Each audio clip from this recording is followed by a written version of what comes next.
ইমাম হাসান ইবনে আলী একদিন নবী করিম সাল্লাল্লাহু আলাইহি ওয়াসাল্লাম মিম্বারে বসে সাহাবাদেরকে হেদায়েতের বাণী শোনাচ্ছিলেন।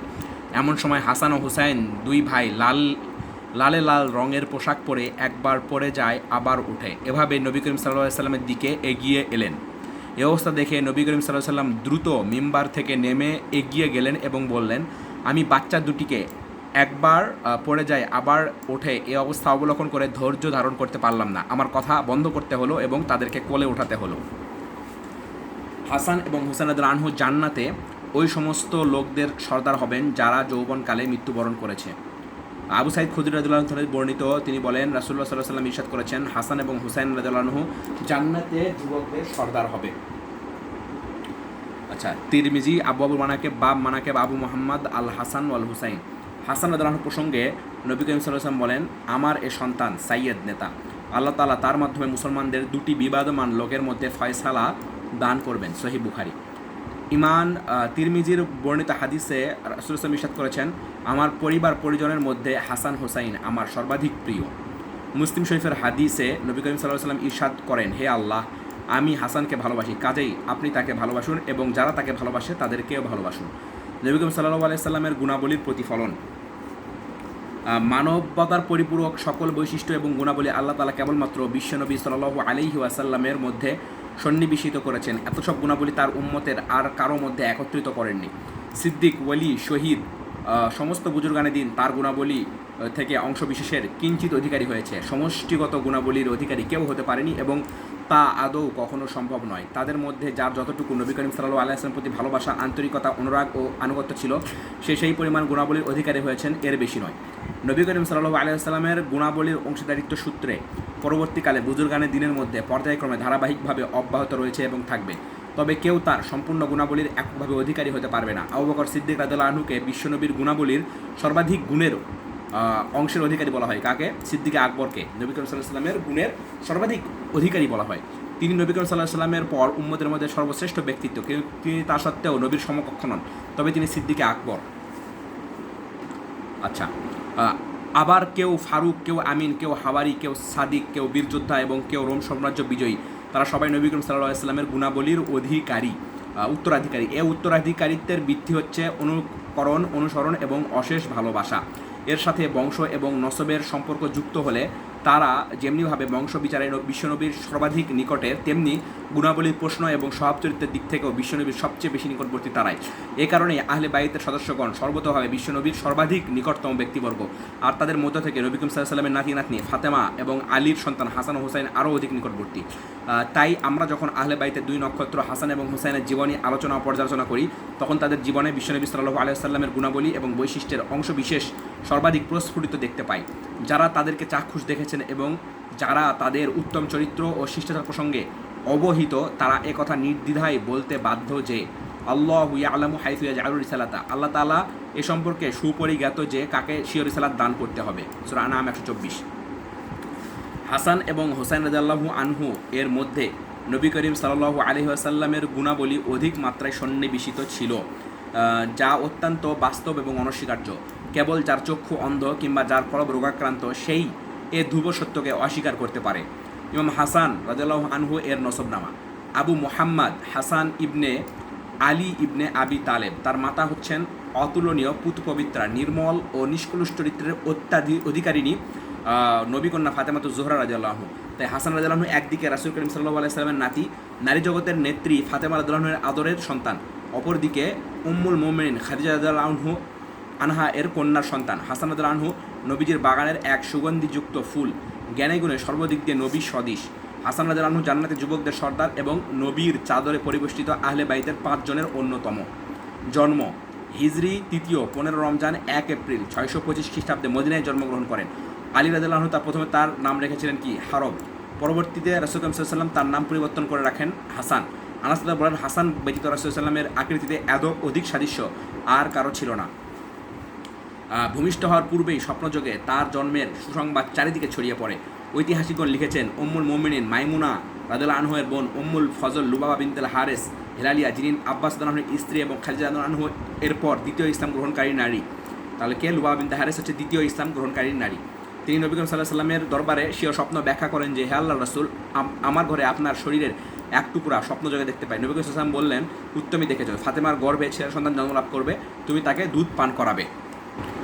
বস্তুত রাসূলে মাকবুল সাল্লাল্লাহু আলাইহি ওয়াসাল্লাম ভবিষ্যৎবাণী অনুযায়ী ফাতেমা রাদিয়াল্লাহু আনহা গর্ভে হাসান রাদিয়াল্লাহু আনহু জন্ম লাভ করেন এবং উম্মুল ফজল তার সন্তান কুলসুমের সাথে হাসান রাদিয়াল্লাহু আনহুকে দুগ্ধ পান করান। সে সূত্রে কুলসুম বিনতে ইবনে আব্বাস নবী করিম সাল্লাল্লাহু আলাইহি ওয়াসাল্লামের নাতনি হিসাবে পরিগণিত। তাহলে কে? কুলসুম বিনতে ইবনে আব্বাস নবী সাল্লাল্লাহু আলাইহি ওয়াসাল্লামের নাতনি হিসেবে পরিগণিত এবং কুলসুম বিনতে ইবনে আব্বাস হাসান রাদিয়াল্লাহু দুধ বোন হওয়ার সৌভাগ্য লাভ করেন। আলী রাদিয়াল্লাহু ছিলেন বীর যোদ্ধা, তাই হাসান রাদিয়াল্লাহু ভূমিষ্ঠ হলে আলী তার নাম রাখেন হারব, অর্থাৎ যুদ্ধ রাখতে পোষণ করেন। কিন্তু নবী করিম সাল্লাল্লাহু আলাইহি ওয়াসাল্লাম ইরশাদ করেন, আমার সন্তানকে তো আমার সামনে উপস্থিত করো। যখন আসা হলো নবী সাল্লাল্লাহু আলাইহি ওয়াসাল্লাম বলেছেন আমার সন্তানকে আমার সামনে উপস্থিত করো, কিন্তু আসলে বলা মানে এমনি ক্ষেত্রে মানুষ কি বলতো, তোমার সন্তানকে আমার সামনে উপস্থিত করো, কিন্তু নবী সাল্লাল্লাহু আলাইহি ওয়াসাল্লাম আলীর সন্তানকে নিজের সন্তান বলে অভিহিত করেছেন। যখন আসা হলো তখন নবী সাল্লাল্লাহু আলাইহি ওয়াসাল্লাম ইরশাদ করলেন যে তোমরা তার কী নাম রাখতে মনস্থির করেছো? আলী রাদিয়াল্লাহু আনহু বললেন তার নাম হারব রেখেছি। নবী সাল্লাল্লাহু আলাইহি ওয়াসাল্লাম ইরশাদ করলেন তার নাম হারব নয় বরং হাসান। আলী রাদিয়াল্লাহু আনহু এর পরবর্তী দুই সন্তানের নামও এই শব্দের অনুকরণে হুসাইন এবং মুহসিন রাখা হয়। ইতিপূর্বে কারো এর নাম ছিল বলে ইতিহাসে পাওয়া যায়নি। হাসান রাদিয়াল্লাহু আনহু এর জন্মকালে নবী করিম সাল্লাল্লাহু আলাইহি ওয়াসাল্লাম স্বয়ং তার কানে আজান দেন এবং মাথার চুল মুন্ডিয়ে চুলের পরিমাণ রূপা সদকা করে দেওয়ার নির্দেশ দেন। আচ্ছা, এখানে কথা, এখানে হাসান ইতিপূর্বে কারোর নাম নেই। অনেকের মনে হতে পারে কবি হাসান বিন সাবিত, ওনার নাম কিন্তু হাসান না, ওনার নাম কিন্তু হাসান, কনফিউজ হওয়া যাবে না। আচ্ছা, হাসান রাদিয়াল্লাহু আনহুর উপনাম কি? আবু মুহাম্মদ। নবী করিম সাল্লাল্লাহু আলাইহি ওয়াসাল্লাম নিজেই নিজের নির্ধারণ করা, এই উপনামটা নবী সাল্লাল্লাহু আলাইহি ওয়াসাল্লামের নির্ধারণ করা। তার নাম নির্ধারণের পর দুটি মেষ জবাই করে আকিকা করেন এবং আকিকার গোশত সাহাবাদের মধ্যে বন্টন করেন। হাসান রাদিয়াল্লাহু আনহু এর রং ছিল লাল মিশ্রিত সাদা, মানে সাদা কিন্তু লালটে লালটি সাদা, লাল মিশ্রিত সাদা। চোখের মান ছিল অতি কালো বর্ণের, মুখমঞ্জল সামঞ্জস্যপূর্ণ গোল, দাড়ি ঘন। হাসান রাদিয়াল্লাহু আনহুকে রাসূল সাল্লাল্লাহু আলাইহি ওয়াসাল্লাম এর অনুরূপ দেখা যেত। এ কারণে ফাতেমা রাদিয়াল্লাহু কৌতুক করে বলতেন, এ তো আলীর মতো নয় বরং নবীর মতো। ইবনুল আরাবির বর্ণনায় মুফাজ্জল বলেন, হাসান হুসাইন নাম দুটি আল্লাহ তাআলা গোপন করে রেখেছিলেন। নবী করিম সাল্লাল্লাহু আলাইহি ওয়াসাল্লাম তার দুই সন্তানের এ নাম রাখেন। মহানবী সাল্লাল্লাহু আলাইহি ওয়াসাল্লামের আচরণ। নাতির জন্মগ্রহণের পর নবী করিম সাল্লাল্লাহু আলাইহি ওয়াসাল্লাম যে কত আনন্দিত হয়েছিলেন তা ভাষায় ব্যক্ত করার মতো নয়। তাকে নিয়ে রাসূল করিম সাল্লাল্লাহু আলাইহি ওয়াসাল্লামকে অত্যন্ত আবেগপূর্ণ পরিলক্ষিত হতো। কখনো কাঁধে উঠাতেন, কৌতুক করতেন, আবার ডেকে ডেকে বুকে জড়িয়ে বলতেন, হে ফাতেমার চোখের শান্তি, ওঠো আমার বুকে, ধীরে ধীরে ছোট ছোট পা রাখো। এভাবে শিশু হাসান নবী করিম সাল্লাল্লাহু আলাইহি ওয়াসাল্লামের বুকে চড়ে উপরের দিকে উঠতে থাকতেন এবং স্বীয় পা নবী করিম সাল্লাল্লাহু আলাইহি ওয়াসাল্লামের বুকে ধারণ করতেন। ফাতেমা রাদিয়াল্লাহু আনহুর সকল সন্তানদের সাথে নবী করিম সাল্লাল্লাহু আলাইহি ওয়াসাল্লামের এমনি আচরণ ছিল খুবই সুখকর ও মধুর। উসামা বিন জায়েদ রাদিয়াল্লাহু আনহু বলেন, একদিন কোনো প্রয়োজনে আমি নবী করিম সাল্লাল্লাহু আলাইহি ওয়াসাল্লামের কাছে হাজির হই। নবী করিম সাল্লাল্লাহু আলাইহি ওয়াসাল্লাম চাদর পরা অবস্থায় ঘর থেকে বের হয়ে এলেন। চাদরের নিচে পেঁচানো কিছু আছে বলে মনে হলো। নবী করিম সাল্লাল্লাহু আলাইহি ওয়াসাল্লামের সাথে আমার যা প্রয়োজন ছিল তা নিমিষেই মিটে গেল। আমি বললাম, হে আল্লাহর রাসূল, আপনার চাদরের নিচে কি? নবী করিম সাল্লাল্লাহু আলাইহি ওয়াসাল্লাম তখন চাদর খুলে দিলেন। আমি দেখলাম নবী করিম সাল্লাল্লাহু আলাইহি ওয়াসাল্লামের উরুতে হাসান এবং হুসাইন। তখন নবী করিম সাল্লাল্লাহু আলাইহি ওয়াসাল্লাম বললেন, এরা দুজনে আমার এবং আমার কন্যা ফাতেমার সন্তান। অতঃপর মোনাজাত করলেন, হে আল্লাহ, আমি এদের দুজনকে খুব ভালোবাসি, আপনি তাদেরকে ভালোবাসুন এবং যারা তাদেরকে ভালোবাসবে আপনি তাদেরকেও ভালোবাসুন। একদিন নবী করিম সাল্লাল্লাহু আলাইহি ওয়াসাল্লাম মিম্বারে বসে সাহাবাদেরকে হেদায়েতের বাণী শোনাচ্ছিলেন। এমন সময় হাসান ও হুসাইন দুই ভাই লালে লাল রঙের পোশাক পরে একবার পড়ে যায় আবার উঠে, এভাবে নবী করিম সাল্লাল্লাহু আলাইহি ওয়াসাল্লামের দিকে এগিয়ে এলেন। এই অবস্থা দেখে নবী করিম সাল্লাল্লাহু আলাইহি ওয়াসাল্লাম দ্রুত মিম্বার থেকে নেমে এগিয়ে এলেন এবং বললেন, আমি বাচ্চা দুটিকে একবার পড়ে যায় আবার উঠে এই অবস্থা অবলোকন করে ধৈর্য ধারণ করতে পারলাম না, আমার কথা বন্ধ করতে হলো এবং তাদেরকে কোলে উঠাতে হলো। আবু হুরায়রা রাদিয়াল্লাহু আনহু বলেন, হাসান রাদিয়াল্লাহু আনহুকে দেখলেই আমার প্রাণ ব্যাকুল হয়ে পড়ে এবং চোখে অশ্রু প্রবাহিত হয়। আমি দেখেছি নবী করিম সাল্লাল্লাহু আলাইহি ওয়াসাল্লাম মসজিদে বসেছিলেন, আমিও তার নিকট বসেছিলাম। এমত অবস্থায় নবী করিম সাল্লাল্লাহু আলাইহি ওয়াসাল্লাম ইরশাদ করলেন, লুকা, অর্থাৎ ছোট বাচ্চাটিকে ডাকো, অথবা ছোট বাচ্চাটি কোথায়? নবী সাল্লাল্লাহু আলাইহি ওয়াসাল্লামের ডাক শুনে হাসান দৌড়াতে দৌড়াতে এগিয়ে এলো এবং নবী সাল্লাল্লাহু আলাইহি ওয়াসাল্লামের দাড়ি মোবারকের ভিতরে হাত ঢুকিয়ে দিল। আর তখন নবী সাল্লাল্লাহু আলাইহি ওয়াসাল্লাম নিজের চেহারা হাসানের মুখের সাথে লাগিয়ে মোনাজাত করলেন, হে আল্লাহ, আমি একে ভালোবাসি, আপনি তাকে ভালোবাসুন এবং যারা তাকে ভালোবাসে আপনি তাদেরকে ভালোবাসুন। নবী সাল্লাল্লাহু আলাইহি ওয়াসাল্লাম অধিকাংশ সময় বলতেন, হাসান আমার নাতি। নবী ঘরনায় হাসান রাদিয়াল্লাহু আনহু এর প্রশিক্ষণ। হাসান রাদিয়াল্লাহু আনহু সদা সর্বদা নবী করিম সাল্লাল্লাহু আলাইহি ওয়াসাল্লামের সাথেই থাকতেন। তাই তিনি নবী ঘরানায় এবং নবীর তত্ত্বাবধানে আদব আখলাক, ওহীগত জ্ঞান এবং আধ্যাত্মিকতা অর্জনে সৌভাগ্যবান হওয়ার বিশেষ সুযোগ অর্জনে ধন্য হন। আবুল হাওরা হাসান রাদিয়াল্লাহু আনহুকে প্রশ্ন করলেন, কে? আবুল হাওরা তাকে প্রশ্ন করলেন যে নবী করিম সাল্লাল্লাহু আলাইহি ওয়াসাল্লামের সাথে আপনার কোনো ঘটনার কথা মনে হয় কি? হাসান বললেন, হ্যাঁ, আমি একবার জাকাতের একটি খেজুর খাওয়ার জন্য মুখে দিলাম আর নবী করিম সাল্লাল্লাহু আলাইহি ওয়াসাল্লাম খেজুরের একটি লালাসহ আমার মুখ থেকে বের করে জাকাতের খেজুরের মধ্যে রেখে দেন। উপস্থিত লোকজনের কারণ জিজ্ঞেস করলে তিনি বলেন, মুহাম্মাদের পরিবার পরিজনের জন্য জাকাতের কোনো কিছু জায়েজ নয়। তিনি সদা সর্বদা বলতেন, সন্দেহজনক বস্তু পরিত্যাগ করো আর জেনে রেখো সততাই শান্তির মূল স্তম্ভ। আবু হাওরা বলেন, আমাকে নবী করিম সাল্লাল্লাহু আলাইহি ওয়াসাল্লাম একটি দোয়া শিখিয়েছিলেন, যে দোয়াটি আমি বেতের সালাতে পড়ে থাকি। দোয়াটি হলো, আচ্ছা কি দোয়া? আল্লাহুম্মা হদিনি ফীমান হাদাইতা ওয়া আফিনি ফীমান আফাইতা ওয়া তাওয়াল্লানি ফীমান তাওয়াল্লাইতা ওয়া বারিক লি ফীমা আ'তাইতা ওয়া কিনি শাররা মা কাদাইতা ফাইন্নাকা তাকদি ওয়া লা ইউকদা আলাইকা ওয়া ইন্নাহু লা ইয়াদিল্লু মান ওয়ালাইতা তাবারাকতা রব্বানা ওয়া তাআলাইতা। বস্তুত একাগ্রতা, মহব্বত, আন্তরিকতা, একাগ্রতা, মহব্বত এবং আশা ভরসা নিয়ে আল্লাহ দরবারে মোনাজাত করা একান্তভাবে অত্যাবশ্যক। হাসান এবং ভাতা হুসাইন নবী ঘরানায় জন্মগ্রহণ করেন এবং নবীগত চরিত্র এবং উত্তম এক পরিবেশে লালিত পালিত হন। যুবক বয়সে তিনি ছিলেন আচরণগতভাবে অত্যন্ত লাজুক, তীক্ষ্ণ বুদ্ধির অধিকারী, মধুর চরিত্র এবং গভীর জ্ঞানের অধিকারী। প্রশান্ত এবং অতি ভদ্র স্বভাবের হাসান ছিলেন সকলের কাছে স্নেহভাজন। অশ্লীল এবং অশালীন আলাপ আলোচনা এবং আচরণ থেকে তিনি ছিলেন সম্পূর্ণ পূত পবিত্র। তিনি ছিলেন সুসাহিত্যিক, অলঙ্কার শাস্ত্রবিদ, উপস্থাপনে পারদর্শী, মধুর ও প্রাঞ্জল ভাষার অধিকারী। তিনি এসব গুণাবলীর অধিকারী হন প্রত্যেক সূত্রে ও বংশগতভাবে। একাধিক বিবাহ প্রসঙ্গ। জনগণ হাসান রাদিয়াল্লাহু আনহুর সাথে বৈবাহিক সম্পর্ক স্থাপন করা নবী বংশের সূত্রে আবদ্ধ হওয়ায় প্রত্যাশায় তাকে অধিক বিবাহে বাধ্য করতেন। কেন বাধ্য করতেন? কারণ তার সাথে বিয়ে দিলে নবীজির সাথে নেসবত তৈরি হয়ে যাবে, তাই তাকে কয়েকটি বিবাহ করতে হয়েছে এবং তালাক প্রদান করতে হয়েছে। একদা আলী রাদিয়াল্লাহু আনহু কুফার মসজিদে অগণিত মানুষের সামনে ঘোষণা করলেন, হে কুফাবাসী, আপনারা হাসানের কাছে কারো কন্যা বিবাহ দিবেন না, কারণ সে অত্যধিক তালাকে অভ্যস্ত। আল্লাহ প্রকাশ্য এই ঘোষণা শুনে হামাদানের এক লোক দাঁড়িয়ে বলল, আল্লাহ তাআলার কসম, আমরা অবশ্যই হাসানের কাছে বিবাহ দিব এবং তার মনে যায় যাকে চায় রাখবে, যাকে চায় তালাক প্রদান করবে।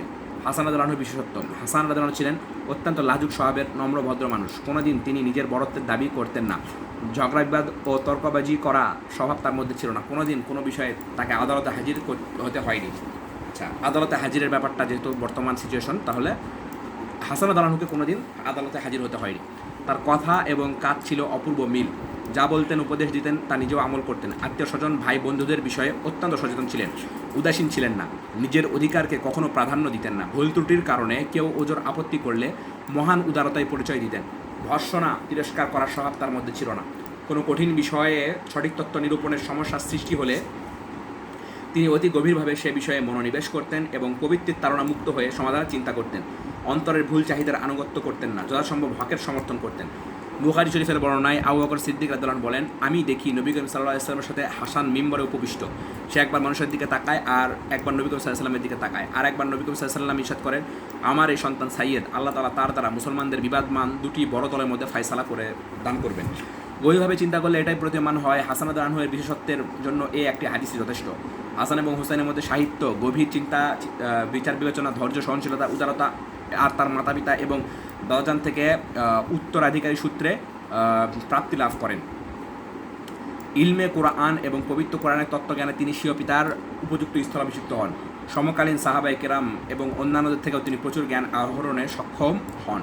দান খয়রাত ও সহনশীলতা। হাসান রাদিয়াল্লাহু আনহু এর দান খয়রাত ও সহনশীলতার অনেক ঘটনাবলী রয়েছে। নিম্নে তার কয়েকটি উল্লেখ করা হলো।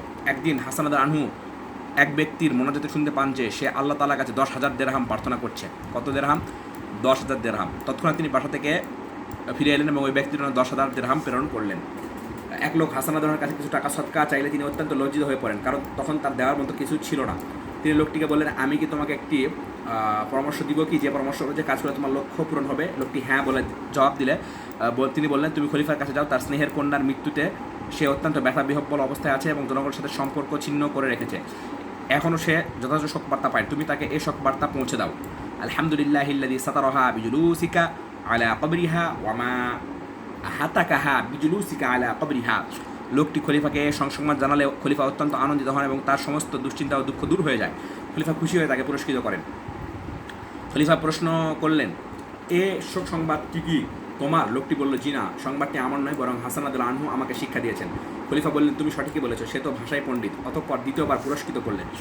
কোনো এক ব্যক্তি হাসান রাদিয়াল্লাহু আনহু স্বীয় অভাবের কথা জানালে হাসান রাদিয়াল্লাহু আনহু খাজানচিকে ডেকে আনালেন এবং হিসাব নিকাশ করে প্রয়োজনে অতিরিক্ত সব কিছু হাজির করতে বললেন। খাজানচি 50,000 দিরহাম হাজির করলো। হাসান রাদিয়াল্লাহু আনহু বললেন, তোমার কাছে অতিরিক্ত আরও 500 দিনার রাখা ছিল, সেগুলো কোথায়? খাজানচি বলল, আমার কাছে সংরক্ষিত আছে। হাসান রাদিয়াল্লাহু আনহু সেগুলো নিয়ে আসতে বললেন। একবার হাসান, হুসাইন এবং আব্দুল্লাহ ইবনে জাফর একত্রে হজের উদ্দেশ্যে যাত্রা করলেন।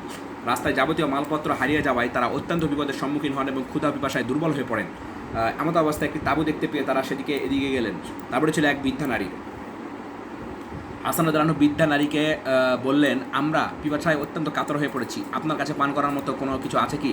বৃদ্ধা তার একটি বকরি এগিয়ে দিয়ে বলল, এ বকরি আমার, আপনারা এই দুধ পান করে নিন। তারা তিনজনই বকরির দুধ পান করার পরে তৃপ্তি লাভ করলেন। অতঃপর হাসান রাদিয়াল্লাহু বৃদ্ধাকে বললেন, আমরা অত্যন্ত ক্ষুধার্তও বটে, আপনার কাছে কিছু খাবার আছে কি? বৃদ্ধা বকরিটি তাদের হাতে তুলে দিয়ে বললেন, এই বকরিটি ছাড়া আমার কাছে আর কিছু নেই, তোমরা এই বকরিটি জবাই করে তৈরি করে খাও, তৈরি করে নাও, আমি লাকড়ির ব্যবস্থা করে আনি। কসম আল্লাহর, তোমাদেরকে এ বকরি জবাই করে আহার করতেই হবে। অতঃপর বৃদ্ধার আকাঙ্ক্ষা অনুযায়ী তাই করা হলো। তারা সেখানে পানাহার করলেন, সেখানে কিছুক্ষণ অবস্থান করলেন এবং বিকালের দিকে গন্তব্যস্থলে যাত্রা করার সময় বৃদ্ধাকে বললেন, হে বৃদ্ধা, আমরা কুরাইশ বংশের মানুষ, হজের উদ্দেশ্যে যাচ্ছি, আল্লাহ তাআলা আমাদেরকে নিরাপদে ফিরিয়ে আনলে তুমি আমাদের সঙ্গে যোগাযোগ করলে ইনশাল্লাহ তোমার উপকার হবে। এ বলে তারা চলে যাওয়ার পর বৃদ্ধার স্বামী বাড়িতে ফিরে সব কিছু শুনে বৃদ্ধার প্রতি অত্যন্ত রাগান্বিত হলো এবং বৃদ্ধাকে ভৎসনা করে বলল, অচেনা মানুষের জন্য বকরির জবাই করেছো, আবার বলছে তারা কুরাইশের লোক। বৃদ্ধার চুপ থাকা ছাড়া আর কোনো উপায় রইল না। কিছুদিন পর চরম দুর্ভিক্ষ দেখা দিল। বাধ্য হয়ে বৃদ্ধার পরিবারটি পবিত্র মদিনায় আশ্রয় করলো। উট এবং জানোয়ারের গোবর বিক্রি করে আয় রোজগার করা ছাড়া কোনো পথ নেই। একদিন এ বৃদ্ধা মদিনা শরীফের পথে পথে গোবর জোগাড় করার সময় গোবর জোগাড় করার সময় হাসান রাদিয়াল্লাহু আনহু বৃদ্ধাকে দেখে চিনতে অসুবিধা হয়নি। তিনি বৃদ্ধাকে উদ্দেশ্য করে বলেন, হে বৃদ্ধা, আপনি কি আমাকে চিনতে পেরেছেন? আমি দুজন সাথীসহ হজের ভ্রমণে এত সনে এত তারিখে আপনার তাঁবুতে মেহমান হয়েছিলাম, আর আপনি আমাদের মেহমানদারি করেছিলেন। বৃদ্ধা বললেন, আমার তো কিছুই মনে পড়ছে না এবং আপনাকে চিনতে পারছি না। হাসান বললেন, আপনি নাও চিনতে পারেন, কিন্তু আমি আপনাকে ঠিকই চিনে ফেলেছি। এ বলে 1000 বকরি, কতগুলো 1K, 1000 বকরি কিনে সাথে নগদ 1000 দিনার, কত 1000 দিনার, কিন্তু নট দিরহাম, হ্যাঁ, দিনার দিয়ে বৃদ্ধকে একজনের সাথে ভাই হুসাইনের কাছে প্রেরণ করলেন। হুসাইন বৃদ্ধাকে দেখার সাথে সাথে চিনতে পারলেন এবং লোকটিকে জিজ্ঞাসা করলেন হাসান তাকে কী পরিমাণ দান করেছেন। তার মারফত পরিমাণ প্রসঙ্গে জেনে সেই পরিমাণ তিনি নিজেও দান করে লোকটির সাথে বৃদ্ধাকে চাচাতো ভাই ইবনে জাফরের কাছে পাঠালেন। ওকে, আবদুল্লাহ ইবনে জাফর বৃদ্ধাটিকে দেখেই চিনতে পারলেন এবং লোকটির মাধ্যমে হাসান এবং হুসাইনের প্রদত্ত সম্পদের পরিমাণ শুনলেন। যদি বৃদ্ধা আমার কাছে প্রথমে আসতো তাহলে আমি তাকে এত পরিমাণ দান করতাম, তাদের জন্য সে পরিমাণ দান করা অসম্ভব হতো। অতঃপর তিনি 2000 বকরি এবং 2000 দিনার বৃদ্ধাকে দান করলেন। আচ্ছা, বৃদ্ধা সর্বমোট 4000 বকরি এবং 4000 নগদ দিনার নিয়ে নিজের আবাসভূমিতে ফিরে গেল।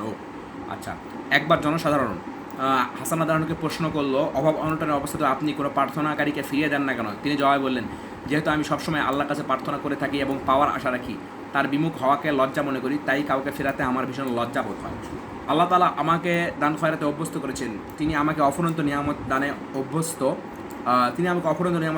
যাতে আমি তার দেওয়া নিয়ামত মানুষের মধ্যে পরিবেশন করি। কাজেই আমি দান খয়রাত বন্ধ করলে আমার প্রতি আল্লাহ তাআলার নিয়ামত প্রদানও বন্ধ হয়ে যাওয়ার আশঙ্কা করি।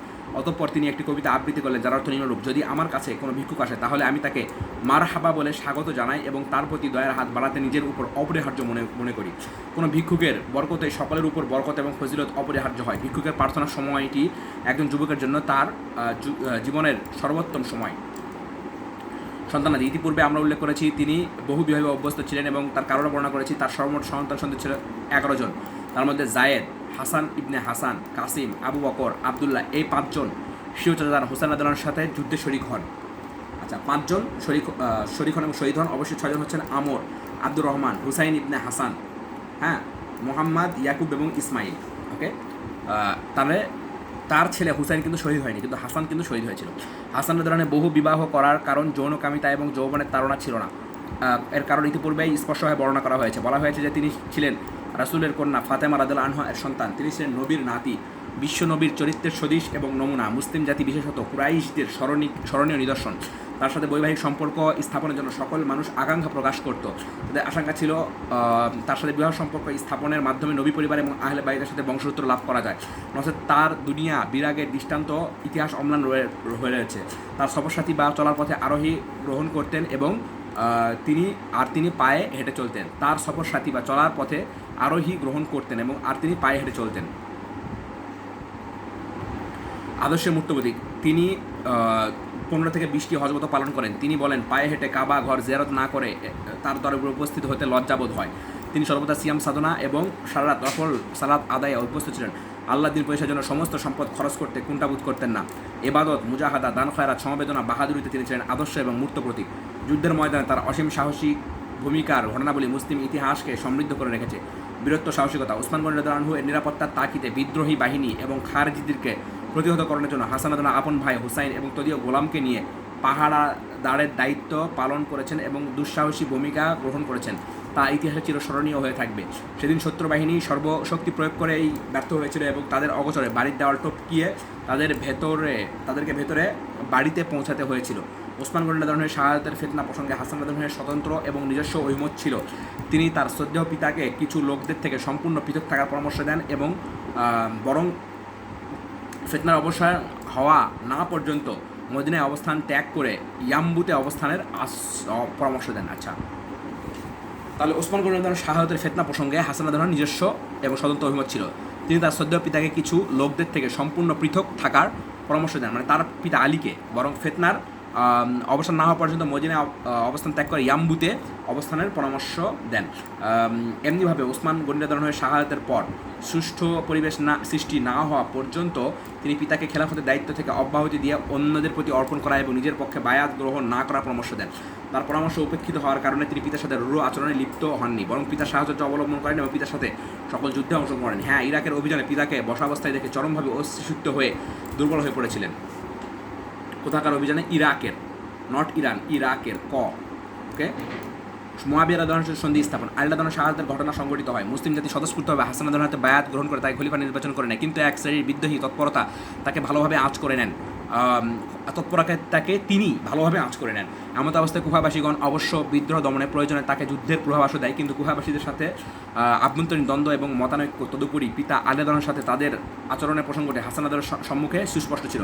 এসব কিছু চিন্তা বিবেচনা করে হাসান রাদিয়াল্লাহু আনহু মুয়াবিয়া রাদিয়াল্লাহু আনহুর সাথে সন্ধিতে রাজি হন এবং খেলাফতের দায়িত্ব তার উপর ন্যস্ত করেন। মুয়াবিয়া রাদিয়াল্লাহু আনহুর পরবর্তী খলিফা হিসেবে হাসান রাদিয়াল্লাহু আনহুর নাম প্রস্তাব করার পেশ করলে হাসান রাদিয়াল্লাহু আনহু তার প্রস্তাবকে এ বলে প্রত্যাখ্যান করেন যে পরবর্তী খলিফা মনোনীত হবে মজলিসে শুরার মাধ্যমে। মুয়াবিয়া এককভাবে কোনো খলিফা নিযুক্ত করতে পারবেন না। মুয়াবিয়া রাদিয়াল্লাহু আনহু এর সাথে চুক্তি সম্পাদন হওয়ার পর কুফাবাসীদের উদ্দেশ্যে প্রদত্ত কুফাবাসীদের উদ্দেশ্যে প্রদত্ত এক ভাষণে হাসান রাদিয়াল্লাহু বলেন, এ লোক সকল সর্বাধিক বুদ্ধিমান ব্যক্তি সে যে পরহেজগার, তার গণ্ডমুখী সে যে পাপাচারী। আচ্ছা, সর্বাধিক বুদ্ধিমান ব্যক্তি সে যে পরহেজগার, তার গণ্ডমুখী ব্যক্তি সে যে পাপাচারী। খেলাফতের দায়িত্ব আমি স্বেচ্ছায় মুয়াবিয়া রাদিয়াল্লাহু আনহুর উপর ন্যস্ত করেছি। বাস্তবে সে এক হকদার হয়ে থাকলে তার হক তাকে দেওয়া হয়েছে, আর আমার হক হয়ে থাকলে মুসলিম উম্মার কল্যাণ এবং নিরাপত্তার জন্য এবং রক্তপাত এড়ানোর উদ্দেশ্যে আমি আমার অধিকার থেকে অব্যাহতি দান করছি। যাবতীয় প্রশংসা মহান আল্লাহর, যিনি আমাদের এবং তোমাদের প্রতি রহমত প্রদর্শন করেছেন এবং আমাদের দ্বারা অন্যদের রক্তপাত বন্ধ করেছেন। 41 হিজরি সনের জুমাদুল উলার মধ্যভাগে এই চুক্তি বাস্তবায়নের মাধ্যমে বিশ্বনবীর কত হিজরিতে? 41 হিজরি বিশ্বনবীর ভবিষ্যৎবাণী যথার্থ প্রমাণিত হয়। তিনি বলেছিলেন, আমার এ সন্তান সাইয়েদ, তার মাধ্যমে মুসলমানদের বিবাদমান দুটি দলের মধ্যে ফয়সালা সৃষ্টি হবে। নবী সাল্লাল্লাহু আলাইহি ওয়াসাল্লাম বলেছেন, খেলাফতে রাশেদার সময় 30 বছর কাল পূর্ণ হবে। সত্যিকার হাসানের খেলাফত থেকে অবসর গ্রহণ সময় পর্যন্ত 30 বছর পূর্ণ হয়। তার এই অবসর গ্রহণের বিষয়ে পর্যালোচনা করা হলে তিনি বলেন, অযথা এর অধিক রক্তে রঞ্জিত লোকেরা আল্লাহর কাছে প্রার্থনা করবে যে আল্লাহ তাআলা আমাদেরকে কেন বিনা অপরাধে হত্যা করা হলো। এমন অবস্থায় আল্লাহ তাআলার সামনে আমার জন্য উপস্থিত খুবই অপছন্দনীয়। কিছু মূল্যবান বাণী। খেলাফতের দায়িত্ব থেকে অব্যাহতির পর তিনি মদিনায় অবস্থান করেন। ব্যক্তিগতভাবে তিনি ছিলেন অত্যন্ত ভদ্র এবং মিষ্টভাষী। সদাচরণ সহনশীলতা ছিল তার চরিত্রের প্রধান বৈশিষ্ট্য। মধুর চরিত্রের অধিকারী হিসাবে তিনি ছিলেন সকলের কাছে অত্যন্ত সমাদৃত, সকলের প্রিয় পাত্র। প্রতিদিন ফজরের সালাত আদায় করে উম্মাহাতুল মুমিনদের কাছে হাজির হতেন, তাদের প্রতি শ্রদ্ধা জ্ঞাপন করতেন, খোঁজখবর নিতেন এবং হাদিয়া পেশ করতেন। আর জোহরের সালাত আদায় করে মসজিদে বসতেন এবং সমবেত মুসল্লিদের শিক্ষা প্রশিক্ষণ দিতেন। অধিকাংশ সময় সাহাবায়ে কেরামের সূত্রে নবী করিম সাল্লাল্লাহু আলাইহি ওয়াসাল্লাম এর সুন্নাতের কথা বর্ণনা করতেন। আর তার তালিম তরবিয়ত এবং বক্তব্যে কিছু নমুনা পেশ করা হলো। আলী রাদিয়াল্লাহু আনহু হাসানকে প্রশ্ন করলেন, সদাচার কাকে বলে? জবাবে তিনি বললেন, সততার মাধ্যমে অসত্যকে প্রতিহত করে সততাকে জয় করা, ভদ্রতা, পরিবার পরিজনের প্রতি দয়া করা এবং তাদের অসদাচরণের মোকাবেলায় ধৈর্য অবলম্বন করা, উদারতা ও দানশীলতা, সচ্ছলতা এবং অসচ্ছলতা উভয় অবস্থায় ব্যয় যথার্থ পথে করা, কমিনা, ইজ্জত সম্মান বিকিয়ে অর্থ সম্পদ কুক্ষিগত করা, কাপুরুষতা, বন্ধুর প্রতি দুঃসাহসী হওয়া এবং দুশমন থেকে প্রতিশোধ গ্রহণ করা, অমুখাপেক্ষিতা, আল্লাহ তাআলা কর্তৃক প্রাপ্তিতে সন্তুষ্ট থাকা, ধৈর্য, ক্রোধকে দমন করা এবং প্রবৃত্তিকে নিয়ন্ত্রণ করা, সম্মান, বিপদের সময় ধৈর্য ধারণ করা এবং ন্যায়নিষ্ঠা প্রতিষ্ঠা করার সময় নিরপেক্ষতা অবলম্বন করা, অপমান, বিপদের সময় অস্থির এবং ভীত সন্ত্রস্ত হয়ে যাওয়া, ছলচাতুরি এবং বানোয়াটি, অনর্থক কথা বলা, মহত্ব, ঋণগ্রস্ত অবস্থায় দান খয়রাত করা এবং অপরাধীকে মার্জনা করা, নেতৃত্ব, সৎকর্মপরায়ণ হওয়া এবং পাপ কার্য পরিত্যাগ করা। বোকামি, নিম্ন শ্রেণীর লোকদের সাহচর্য অবলম্বন এবং গোমরাহ ব্যক্তিবর্গকে ভালোবাসার সম্পর্ক সৃষ্টি করা। গাফলতি, মসজিদ বিমুখ হওয়া এবং অসৎ লোকদের আনুগত্য করা। হাসান রাদিয়াল্লাহু অনেক সময় বলতেন 3 কারণে মানুষ ধ্বংস হয়। 3 কারণ: অহংকার, লোভ এবং হিংসা। তিনি বলেন অহংকারের কারণে মানুষের ধর্মীয় অনুভূতি বিনষ্ট হয়, এ কারণে ইবলিস অভিশাপ প্রাপ্ত হয়েছে। আর লোভ হচ্ছে কলবের শত্রু, যে কারণে আদম আলাইহিস সালাম জান্নাত থেকে বঞ্চিত হন। আর হিংসা হলো পাপীর গোয়েন্দা। কলবের শত্রু কি? লোভ। আর হিংসা হলো পাপীদের গোয়েন্দা, এ কারণে হাবিল কাবিলকে হত্যা করেছে। আচ্ছা, হাদিস বর্ণনা, সর্বমোট 13টি হাদিস বর্ণনা করেন। তার 13টি হাদিস তার থেকে বর্ণনা করেন তার পুত্র হাসান, রাবিয়া রাদিয়াল্লাহু আনহু, আবু ওয়াইল এবং ইবনে সিরিন রাহিমাহুল্লাহ। কমপক্ষে 162টি বর্ণনার সাথে ইমাম হাসান ইবনে আলীর সংশ্লিষ্টতা রক্ষা করা যায়। হাসান রাদিয়াল্লাহু 50 হিজরিতে, মহান্তদের 51 হিজরিতে মৃত্যুবরণ করেন। বস্তু স্বার্থ পরিহারকরণ, উম্মতের রক্তপাত বন্ধকরণ, উম্মতের পরিশুদ্ধতা লাভ, নিরাপত্তা প্রতিষ্ঠার জন্য তার ত্যাগ তিতিক্ষা বিশ্ব মুসলিম জগতে চির অমর হয়ে আছে। এসব কিছু তিনি এজন্য করেছেন যাতে আল্লাহ তাআলার কাছে পুরস্কৃত হতে পারেন। কাজে হে আল্লাহ তাআলা, আপনি তাকে পুরস্কৃত করুন এবং তার প্রতি অশেষ রহমত বর্ষণ করুন। শ্রেষ্ঠ শহীদের খেতাব, হুসাইন আমার, আমি হুসাইনের। যে হুসাইনকে ভালোবাসবে আল্লাহ তাআলা তাকে ভালোবাসবেন। হাসান হুসাইন নবী সাল্লাল্লাহু আলাইহি ওয়াসাল্লামের বাগানের সুগন্ধিময় দুটি ফুল। জান্নাতি যুবকদের সর্দারকে দেখতে যার মনে চায় সে যেন হুসাইনকে দেখে। হাসান আমার প্রভাব এবং নেতৃত্ব, আর হুসাইন আমার সাহস আর উদারতার মূর্ত প্রতীক। তাহলে হুসাইন হলো সাহস এবং উদারতার মূর্ত প্রতীক।